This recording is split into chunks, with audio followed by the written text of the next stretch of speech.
Welcome students, welcome to YouTube channel Zinda science.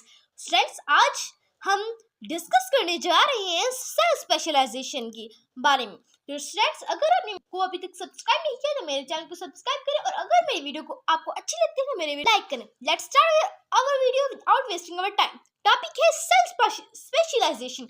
अब cell specialization क्या है?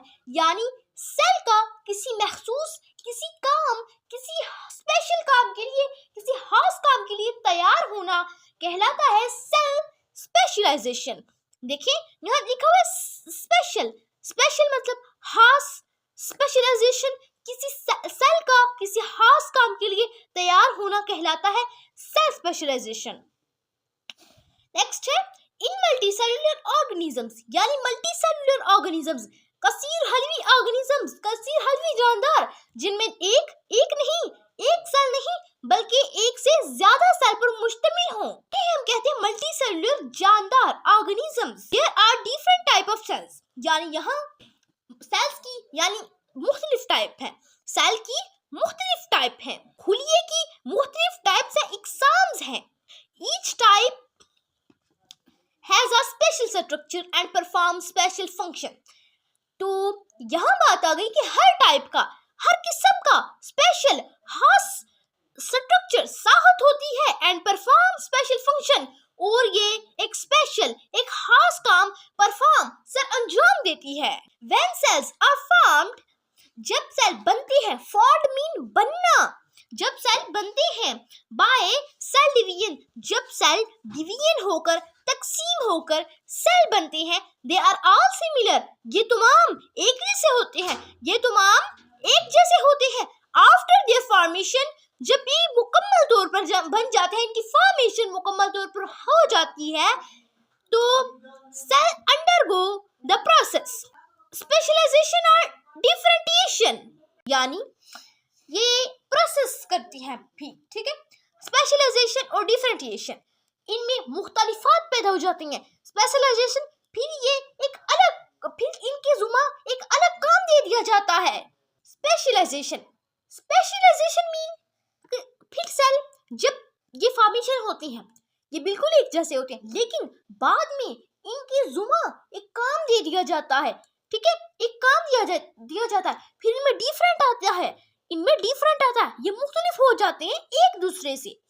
ड्यूरिंग दिस प्रोसेस, इस अमल के दौरान, process mean Amal, they get special size, structure and metabolic features, इनका एक स्पेशल खास सेहत बन जाती है, काम बन जाता है और मेटाबॉलिक फीचर बन जाता है। एज अ रिजल्ट, इसके नतीजे में दे बिकम स्पेशलाइज्ड, वो स्पेशलाइज्ड बन जाते हैं, वो खास बन जाते हैं।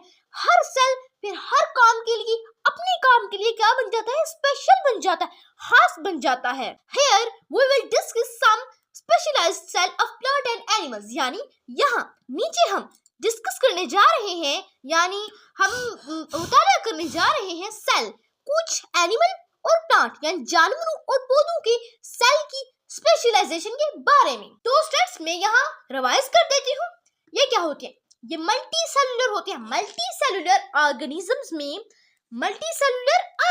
में जानदारों में सेल की मुख्तलिफ इकसाम होती हैं, जैसा कि मल्टी सेलुलर प्लांट और एनिमल दोनों होते हैं। एनिमल में ह्यूमन भी शामिल है, human is also multi cellular and involve in animal, यानी मल्टी सेलुलर ऑर्गेनिजम्स इंसानों में भी होते हैं, जानवरों में भी होते हैं और प्लांट्स में भी होते हैं। यहाँ सेल की डिफरेंट टाइप है, मुख्तलिफ टाइप है, और उन टाइप का डिफरेंट फंक्शन होते हैं, स्पेशल काम होता है, स्पेशल फंक्शन होता है, और उनका स्पेशल स्ट्रक्चर, उनकी स्पेशल साहत बन जाती है। जब ये सेल बनते हैं, जब ये सेल फॉर्म होते हैं, तो बिल्कुल एक जैसे होते हैं कि जब बनता है सेल, जब ये सेल बनते हैं सिमिलर होते हैं, लेकिन बाद में इनके जुमे मुख्तलिफ काम दे दिए जाते हैं, फिर ये अपने काम के लिए स्पेशल बन जाते हैं, अपने स्ट्रक्चर के लिहाज से स्पेशल बन जाते हैं। हर एक की स्ट्रक्चर स्पेशल होती है, हर एक की स्ट्रक्चर मुख्तलिफ काम सर अंजाम देती है। ठीक है, तो यहाँ बताया गया सेल स्पेशलाइजेशन में मेन टॉपिक क्या है? मेन टॉपिक ये है, जब सेल बनते हैं तो इनका ये एक जैसे होते हैं, लेकिन बाद में इनके जुम्मे मुख्तलिफ काम दे दिए जाते हैं, इनकी डिफरेंट स्ट्रक्चर हो जाती है। ये स्ट्रक्चर के लिहाज से, साहब के लिहाज से मुख्तलिफ हो जाते हैं। इनका फंक्शन, इनका काम एक दूसरे से बिल्कुल मुख्तलिफ होता है। नेक्स्ट आता है मीजोफिल सेल। फर्स्ट नंबर पे क्या आता है? मीजोफिल सेल, जो कि किसमें होता है? प्लांट्स में होता है। यहाँ बताया गया था प्लांट और एनिमल के सेल्स में, लेकिन मीजोफिल सेल याद रखिएगा ये प्लांट में होता है, मीजोफिल सेल प्लांट्स में होता है। पढ़ते हैं, दीज आर ग्रीन सेल्स। ये ग्रीन सेल्स होते हैं, क्या होती हैं? हरे रंग के होते हैं। प्रेजेंट इन लीव्स, जो कि पत्तों में पाए जाते हैं। अब देखिए पत्ते किसमें होते हैं? प्लांट में होते हैं, तो इसका मतलब यही है कि ये प्लांट में पाए जाते हैं। They are specialized for photosynthesis. ये स्पेशलाइज्ड होते हैं, अहम होते हैं फोटोसिंथेसिस का प्रोसेस करने के लिए, ठीक है। They contain large number of chloroplast.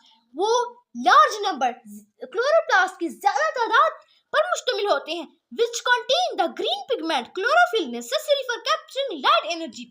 यानी जो फोटोसिंथेसिस है ये कंटेन करते हैं, ये मुश्तमिल होते हैं किस पर? क्लोरोप्लास्ट की बड़ी तादाद पर। अब क्लोरोप्लास्ट है उसमें क्लोरोफिल होता है, क्लोरोफिल में ग्रीन पिगमेंट होता है। ग्रीन पिगमेंट लाइट को, धूप में जो लाइट होती है उसको कैप्चर करता है, ठीक है, एनर्जी को, लाइट एनर्जी को कैप्चर करता है। और कैप्चर करने से क्या होता है? जो कि खुराक बनाने में मदद मिलती है पौधों को।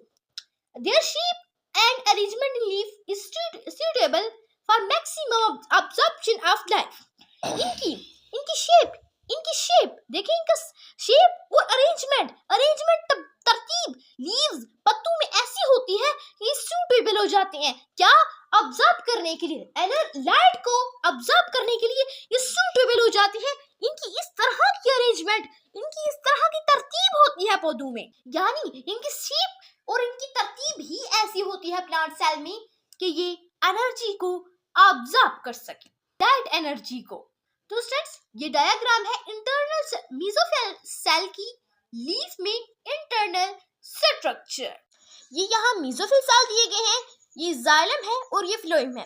देखिए जाइलम वो होता है, जाइलम की डेफिनेशन है, xylem cell are used to conduct water and phloem cell are used to transport of food. यानी जो फ्लोएम सेल है वो ट्रांसपोर्ट करती है सेल में फूड को, और जो जाइलम है वो पानी को क्या करता है? कंडक्ट करता है। नेक्स्ट इधर है पेलिसेड मीजोफिल्स है। ये क्या है? पेलिसेड मीजोफिल्स है। ये अपर एपिडर्मिस है, ये वाला अपर एपिडर्मिस है और ये वाला लोअर एपिडर्मिस है। ये स्टोमेटा है, स्टोमेटा पत्ते में पाए जाते हैं, छोटी छोटी सुराहें होती हैं, इनके जरिए से ये जब ओपन हो जाते हैं तो हवा का एक्सचेंज होता है, ठीक है। ये गार्ड सेल है, ये यहाँ ये गार्ड सेल है। देखिए गार्ड सेल के बारे में हम अभी पढ़ेंगे, यानी मीजोफिल सेल में हम गार्ड सेल के बारे में पढ़ेंगे। यहाँ स्पॉन्जीज हैं, और मैं आपको बता दूं कि कौन कौन सी चीज हमने इसमें पढ़ी है। देखिए मीजोफिल सेल ये वाले हैं जिनके बारे में हमने पढ़ा कि पत्ते में इनका रोल क्या है। तो स्टूडेंट्स ये देखिए ये इंटरनल स्ट्रक्चर है लीफ की, मीजोफिल सेल की लीफ में। तो अगर आप ये डायग्राम बनाना चाहते हैं तो आप मेरे चैनल जिंदा साइंस पर आकर देख सकते हैं, वहां मैं आपको मुकम्मल इस डायग्राम के बारे में गाइड कर रही हूँ। नेक्स्ट है epidermis cell. They are flat and tightly packed. ये फ्लैट होते हैं और टाइट करके पैक्ड हुए होते हैं, ऐसे जिस तरह हम किसी चीज को पैक करते हैं, किसी डिब्बे को पैक करते हैं, बिल्कुल इसी तरह। That make the outer layer epidermis of plant organ. यानी ये प्लांट का जो ऑर्गन होता है उसकी जो आउटर बाहर वाली लेयर होती है उसको बनाते हैं, वो होती है epidermis. Epidermis protect the internal tissues. Modified cell of epidermis also perform outer functions. यानी जो एपिडर्मिस है वो प्रोटेक्ट करती है, क्या करती है? हिफाजत देती है सेल की जो इंटरनल अंदरूनी साहत होती है, और जो मीजोफिल सेल दूसरे काम भी सर अंजाम देती है, परफॉर्म करती है।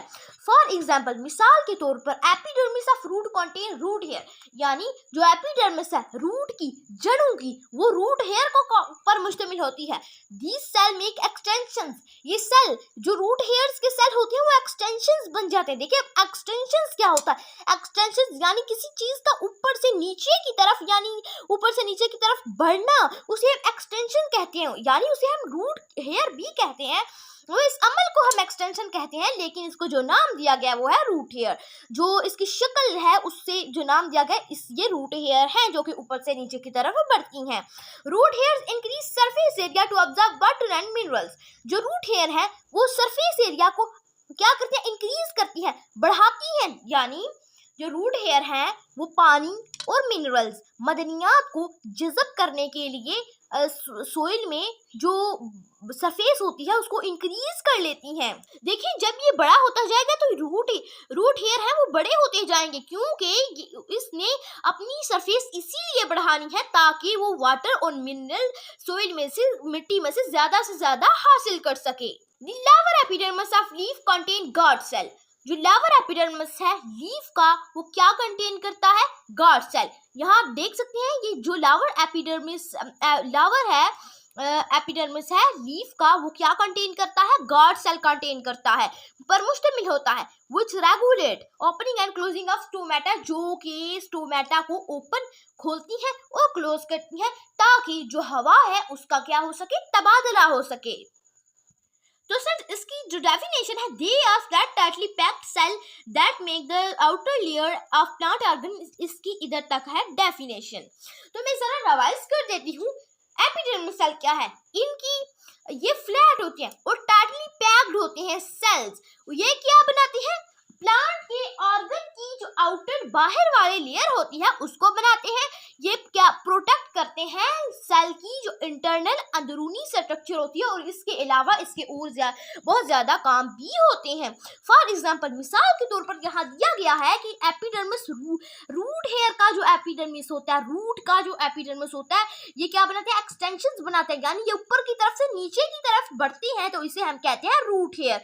ये जो लावर एपिडर्मिस है ये क्या कंटेन करता है? गार्ड सेल कंटेन करता है। गार्ड सेल रिस्पॉन्सिबल होता है स्टोमेटा को ओपन करने और क्लोज करने में, ताकि जो हवा है उसका तबादला हो सके। नेक्स्ट है muscle cells. Muscle cells are specialized animal cells that are contract. Muscle cells special खास होते हैं एनिमल सेल में, यानी ये खास होते हैं जो कि सिकुड़ते हैं। They are elongated cell filled with actin and other contractile protein. ये इलांगेटेड सेल्स होते हैं जो कि एक्टाइन और दूसरी कंट्रैक्टाइल प्रोटीन के साथ बड़े होते हैं। यहाँ तक डेफिनेशन है मसल सेल की। Skeletal muscle cell are long, यानी जो स्केलेटल मसल होते हैं वो लंबे होते हैं। स्टर्ड, धारीदार होते हैं। They are attached to bone, या हड्डियों के साथ जुड़े होते हैं। They are voluntary in action and their contractions move the skeleton for the body movements and locomotions। यानी जो ये वॉलंटरी गैर इरादी होते हैं, एक्शन में गैर इरादी होते हैं, हरकत करने में काम गैर इरादी होते हैं, और इनका जो कंट्रैक्शन है, जंक्शन है, वो जब मूव करता है, और इनके कॉन्ट्रैक्शन की वजह से, जंक्शन की वजह से वो जो सेल है वो मूवमेंट करता है। कार्डिएट, इधर तक डेफिनेशन है स्केलेटल मसल की। नेक्स्ट है cardiac muscle. Cardiac muscles are branched, शाही होती हैं इनकी, एंड स्ट्रेट, और धारीदार होती हैं। They are found in the heart wall, ये दिल की दीवारों में पाए जाते हैं। They are involuntary in action, and their contraction result in the pumping action of heart. जो एक्शन होता है उसमें गैर इरादी होती है, ठीक है, अपने काम में गैर इरादी होती है, और इनकी जंक्शन की वजह से जो हार्ट है, वो दिल है, वो पंप करना शुरू होता है। इधर तक डेफिनेशन है कार्डिएट मसल की। नेक्स्ट है smooth muscle. Smooth muscle cell are spindle shaped, इनकी स्पिंडल की तरह की शेप होती है, एंड नॉन स्टेड, और ये गैर धारीदार होते हैं। They are involuntary in action, ये अपने काम में इनवॉलंटरी होते हैं, अरादी होते हैं, इनका अरादा होता है। And present in the wall of many internal organs, और ये बहुत सारे अंदरूनी जिस्म के अंदरूनी जो ऑर्गन होते हैं उनमें पाए जाते हैं। फॉर एग्जाम्पल, मिसाल के तौर पर smooth muscles in the alimentary canal contract to move food forward. ये अलाइमेंट्री कैनाल है, उसको जो फूड होता है फॉरवर्ड हरकत करने में मदद देती है, वाइल जबकि does in blood vessels regulate blood flow. जो ब्लड वेसल्स होता है उसको ब्लड फ्लो को रेगुलेट करने में भी मदद देती है। ठीक है स्टूडेंट्स, आई होप तो आपको समझ आ गया होगा, लेकिन मैं जरा एक बार रिवाइज कर देती हूँ। यानी जो मसल सेल है वो खास तौर पर किसके लिए है, एनिमल सेल में है, और जो ये एलोंगेटेड है किससे के साथ बड़े होते हैं, ये बड़े होते हैं एक्टाइन और दूसरी कॉन्ट्रैक्टाइल प्रोटीन के साथ बड़े होते हैं। ये मैं आपको बता रही हूँ उसके तारीफ मसल सेल की। जबकि नेक्स्ट है स्केलेटल मसल। स्केलेटल मसल लंबे होते हैं, स्ट्रेट दारीदार होते हैं, ये अटैच्ड होते हैं बोन हड्डियों के साथ, ये वॉलंटरी होते हैं, अपने एक्शन में क्या होते हैं, ये अपने एक्शन में आराधी होते हैं। क्या होते हैं, आराधी होती है। और ये इनकी जो जंक्शन होती है, वो मूव करती है। कार्डिएट मसल ब्रांच्ड शाही सी होती हैं। क्या होती है, शाही होती हैं, स्ट्रेट होते हैं, धारीदार होते हैं, और ये किस में पाए जाते हैं, हार्ट दिल की दीवारों में पाए जाते हैं। ये गैर इरादी होते हैं अपने एक्शन में, और ये इनकी कंट्रैक्शन के रिजल्ट में, यानी इनकी जंक्शन के रिजल्ट में जो हार्ट है वो पंप करता है ब्लड को। ये मैंने आपको बताया कार्डिएट मसल। नेक्स्ट में पढ़ूंगी smooth muscle. Smooth muscle spindle shaped होती है, इनकी ये नॉन स्ट्रेट होते हैं, गैर धारीदार होते हैं। ये स्केलेटल मसल है जो कि गैर दारी क्या है, ये स्केलेटल मसल है। स्केलेटल मसल के बारे में बताया गया है कि ये लंबे होते हैं और क्या होते हैं, धारीदार होते हैं। ये देखिए, ये यहाँ आपको इधर ये नजर आ रहे हैं, ये क्या है, इसका मतलब है ये धारीदार है। इसमें एक डिफरेंट है, देखिए अब यहाँ कार्डिएट मसल है जो ब्रांच होती है और स्ट्रेट होते हैं, यानी ये धारीदार भी होते हैं। ये आप देख सकते हैं ये धारीदार भी है, इनकी शाखें हैं, इनकी ये भी शाखा ये भी शाखा है, यानी इनकी शाखें भी है। नेक्स्ट है, देख सकते हैं आप, ना तो ये ब्रांच है और ना तो ये धारीदार है, बिल्कुल स्मूथ है, इन पर कोई आंच वगैरह नहीं है, इसीलिए इनका नाम स्मूथ रखा गया है। आई होप आपको ये समझ आ गई होगी। नेक्स्ट हम डिस्कस करते हैं इसकी नेक्स्ट जो सेल है न्यूरॉन्स के बारे में। यानी दे आर स्पेशलाइज्ड सेल, ये खास सेल होते हैं। स्पेशलाइज्ड मीन खास होते हैं ऑफ नर्वस सिस्टम, ये नर्वस सिस्टम के खास सेल होते हैं। They are responsible for transmitting message nerve impulse through the body, ये रिस्पॉन्सिबल होते हैं, जिम्मेदार होते हैं, जो पूरी बॉडी में जिम्मेदार होते हैं कि ये मैसेज को एक जगह से दूसरी जगह क्या करते हैं, ट्रांसपोर्ट करते हैं। ठीक है, यानी अगर हमारी बॉडी है, हमारी बॉडी में जब कोई चीज़ गर्म हो, अगर या मिसाल के तौर पर अगर हम अपने ध्यान जा रहे हों, जब हमारी आंखें किसी चीज़ की तरफ देखेंगी तो हमें फौरन जो नर्व सेल है वो पूरी बॉडी में ट्रांसपोर्ट कर देंगे मैसेज, हमारे ब्रेन में भी ट्रांसपोर्ट कर देंगे मैसेज, तो हमें समझ आ जाएगी जी हाँ मुझे इधर से नहीं गुजरना चाहिए, ये कांटा है या ये इधर आग पड़ी हुई है। यानी हमारी बॉडी में वाहिद वही सेल्स हैं, नर्व सेल्स हैं, न्यूरॉन्स हैं, जो कि हमें मैसेज देती है, फौरन से मैसेज पूरी बॉडी में ट्रांसपोर्ट कर देती हैं। टू परफॉर्म दिस फंक्शन, इस फंक्शन को परफॉर्म करने के लिए, इस काम को करने के लिए they have a unique structure, इनकी एक यूनिक स्ट्रक्चर होती है, यानी उसी तरह की उनकी स्ट्रक्चर ऐसी होती है कि ये इस काम को करने के लिए सूटेबल होती है। ठीक है, neuron consist of a cell body and two types of cytoplasmic extensions, यानी इनकी जो बॉडी है, ठीक है, ये न्यूरॉन कंसिस्ट होते हैं, मुश्तमिल होते हैं सेल बॉडी पर, और दो किस्म की साइटोप्लाज्मिक एक्सटेंशंस। एक्सटेंशंस मीन आपको बताया था, एक्सटेंशंस वो चीज होती है जो कि लंबी सी होती है और जो ऊपर से नीचे की तरफ बढ़ती है, ग्रोथ होती है, वो एक्सटेंशंस, यानी दो साइटोप्लाज्मिक एक्सटेंशंस और सेल बॉडी पर किसकी स्ट्रक्चर कंसिस्ट होती है, मुश्तमिल होती है न्यूरॉन की। Dendrites, the shorter extensions receive nerve impulse and transmit them to the cell body, यानी जो डेंटिस्ट्रीज है ये, ठीक है, आप यहाँ देख रहे हैं ये डेंटिस्ट्रीज है, छोटी छोटी क्या है, शाखें आपको नजर आ रही होंगी, जैसा कि मैं आपको यहाँ अपनी डायग्राम में भी बताती हूँ। ये है डेंटिस्ट्रीज, जो कि छोटी छोटी क्या है, शाखें हैं। देखिए ये डेंटिस्ट्रीज हैं जो कि मैंने आपको उनके बारे में बताया। द शार्टर एक्सटेंशन, ये शार्ट एक्सटेंशन है। एक्सटेंशन वही बात आ गई कि जो ऊपर की तरफ से नीचे की तरफ इधर से इधर तक बढ़ती है, ठीक है। तो ये है, ये शार्ट है, ये छोटी है, ये बड़ी नहीं है।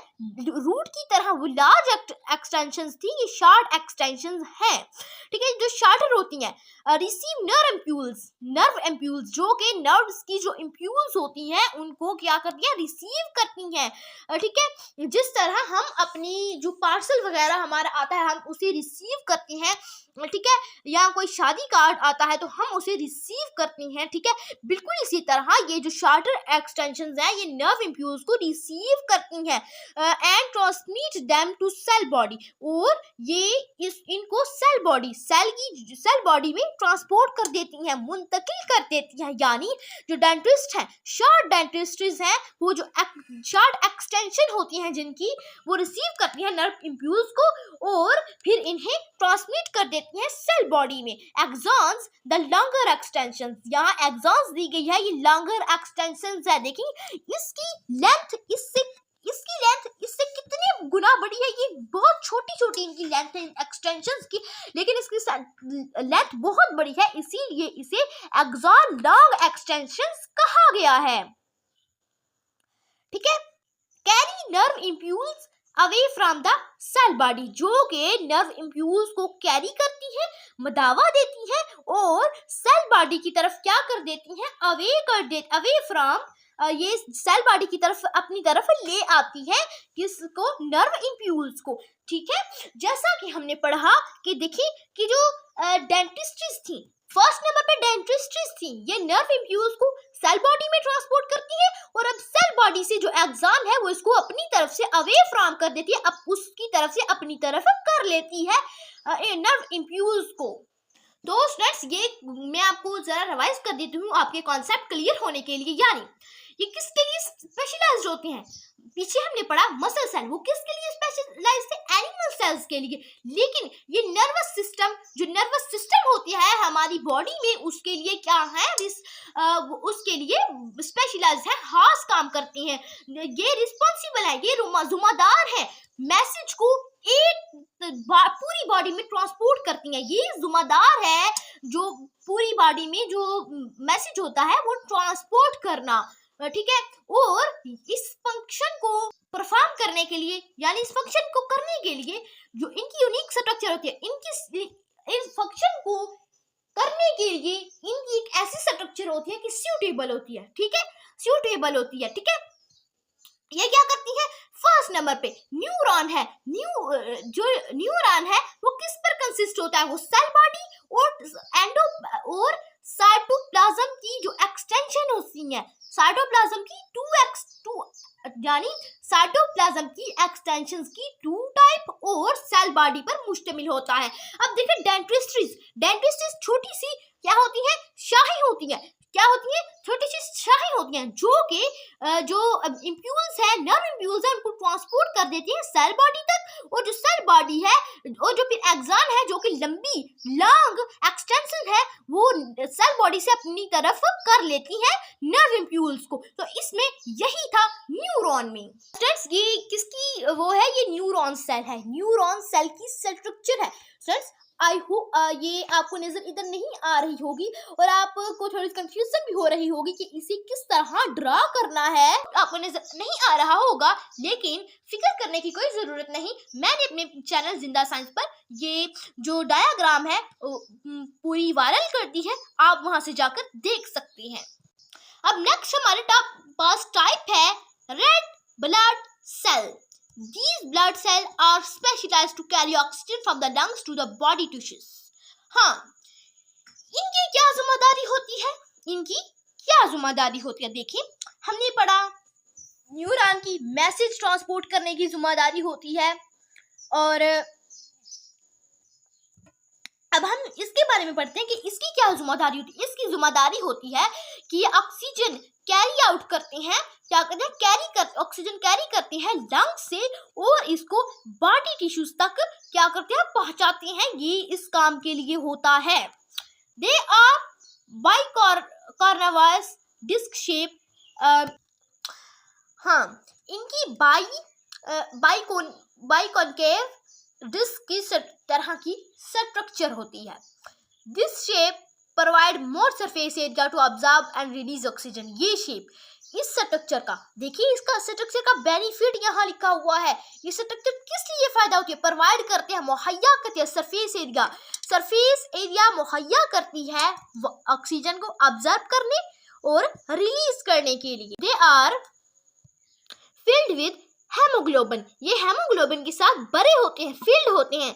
दे दैट एक्चुअली कैरीज ऑक्सीजन, जो कि ऑक्सीजन को कैरीज करती है, अपने अंदर या तो ऑब्जर्व करती हैं या तो अपनी तरफ मदावा देती है। इन मैमल्स, जो मैमल्स होते हैं, the mutual red blood cell do not contain nucleus, वहाँ जो मैच्योर रेड ब्लड होते हैं वो न्यूक्लियस को कंटेन नहीं करते, और न्यूक्लियस, माइटोकॉन्ड्रिया और एंडोप्लाज्मिक रेटिकुलम को और वगैरह वगैरह को क्या करते हैं? कंटेन नहीं करते, इस पर मुश्तमिल नहीं होते। It help to accommodate more haemoglobin, ये मोर ज़्यादा हेमोग्लोबिन को अकोमोडेट करने में मदद देती है।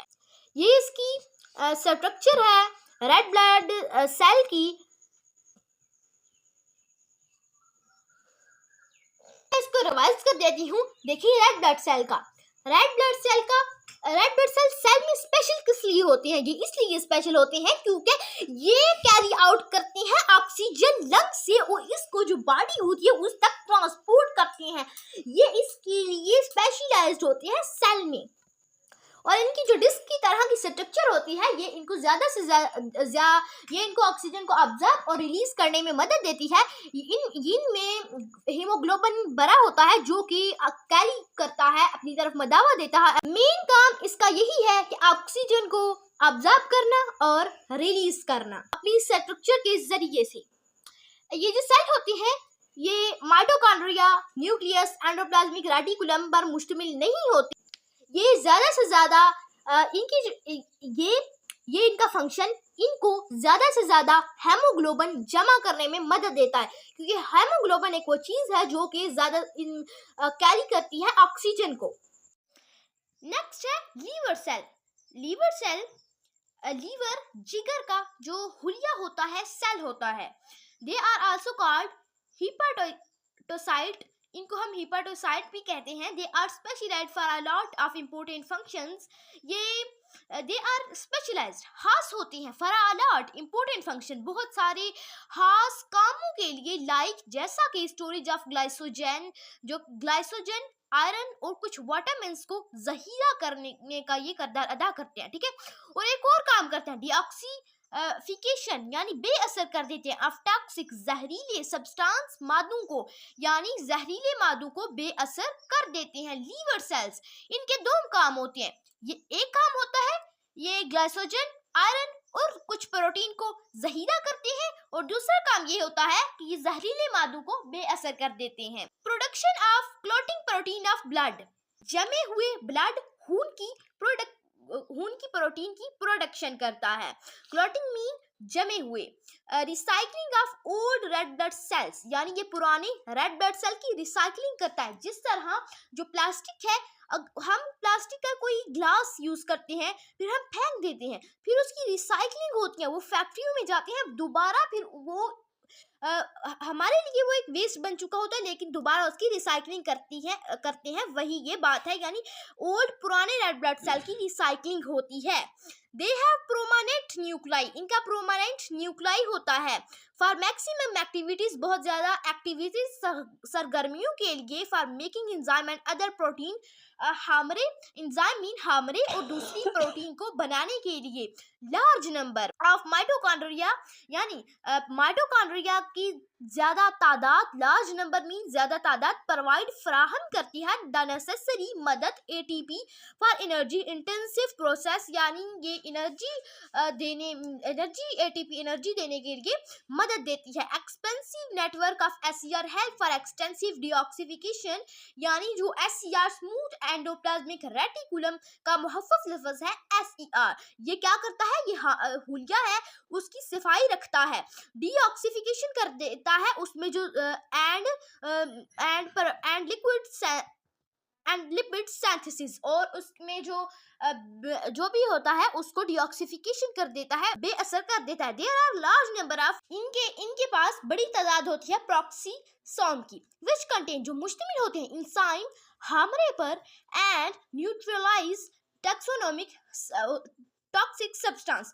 ये जहरीले मादों को भी क्या कर देते हैं, खत्म कर देता है। इनके पास क्या होता है, एक लार्ज नंबर होता है, बड़ी तादाद होती है प्रॉक्सीसोम की, जो कि हम इंजाइम को कंटेन करते हैं, इंजाइम पर मुश्तमिल होते हैं और जहरीले मादों को, जहरीले सब्सटेंसेस को क्या कर देते हैं, डिऑक्सीफाई कर देते हैं, खत्म कर देते हैं। स्मॉल डक्ट्स, छोटी नालियां होती हैं, are present between liver cells, जिगर के हुलियों के दरमियान पाई जाती हैं छोटी जो नालियां होती हैं, विच, जो के कलेक्ट कर and transport their secretion bile, जो उनका जमरा होता है उसको कलेक्ट, इकट्ठा करती हैं और ट्रांसपोर्ट मीन एक जगह से दूसरी जगह पहुंचाना, टू बाइल डक्ट की तरफ।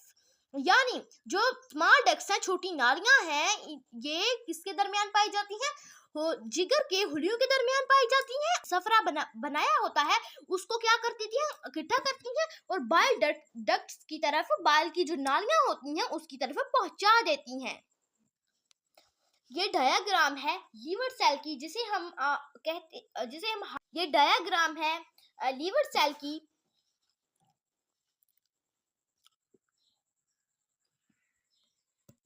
अगर आप ये डायग्राम बनाना चाहते हैं तो आप मेरे चैनल जिंदा साइंस पर जाकर ये डायग्राम देख सकते हैं। यहाँ ये ब्लू पैराग्राफ है टैक्सोनॉमिक एमोनिया, टॉक्सिक एमोनिया।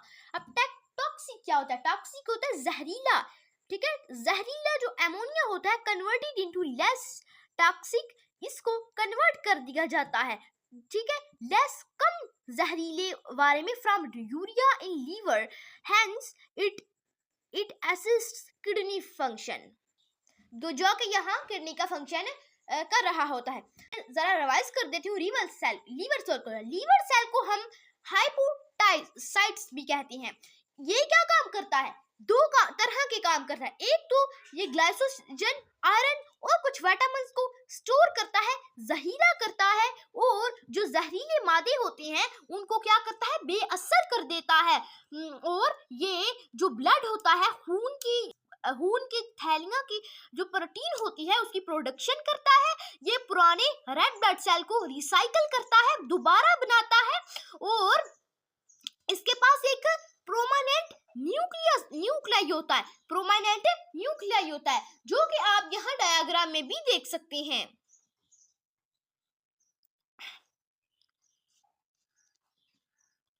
ये इसका न्यूक्लियाई है, जो कि बहुत ज्यादा एक्टिविटीज, सरगर्मियों को सर अंजाम देता है। अब ये क्या करता है, ये हमारे एंजाइम और दूसरे प्रोटीन को बनाता है। माइटोकॉन्ड्रिया का ज्यादा तादाद किसमें पाई जाती है, लीवर सेल में पाई जाती है, जो कि एटीपी एनर्जी को बनाने में मदद देती है, प्रोवाइड करती है, फराहम करने में मदद देती है। और जो इसमें एससीआर, स्मूथ एंडोप्लाज्मिक रेटिकुलम होते हैं, जो कि सेल की सफाई करती हैं, और दूसरा जो सिंथेसिस वगैरह होता है उसको क्या करते हैं, डिऑक्सीफिकेशन उसकी कर देते हैं, ठीक है। इसमें एक प्रॉक्सीसोम्स होता है जो कि एंजाइम को कंटेन करता है और जहरीले सब्सटेंसेस मादों को क्या कर देता है, डिऑक्सीफाइड कर देता है। इसमें छोटी नालियां होती हैं जो कि जिगर के खुलियों के दरमियान पाई जाती हैं। अब ये नालियां क्या करती हैं, ये बाइल यानी इनका जो सफरा होता है, जो ये बनाती है अपना सफरा, उसको क्या करती हैं, इकट्ठा करती हैं और ट्रांसपोर्ट बाइल डक्ट्स की तरफ ट्रांसपोर्ट कर देती हैं, अपनी जगह से उस जगह पहुंचा देती हैं। आई होप सो स्टूडेंट्स आपको समझ आ गया होगा। तो स्टूडेंट्स अगर आपको अभी भी कोई कंफ्यूजन है तो आप कमेंट बॉक्स में आकर पूछ सकते हैं। तो स्टूडेंट्स अगर आपने मेरे चैनल को अभी तक सब्सक्राइब नहीं किया तो मेरे चैनल को सब्सक्राइब करें, और अगर मेरी वीडियो आपको अच्छी लगती है तो मेरी वीडियो को लाइक करें। Thanks for watching and don't forget to subscribe my channel.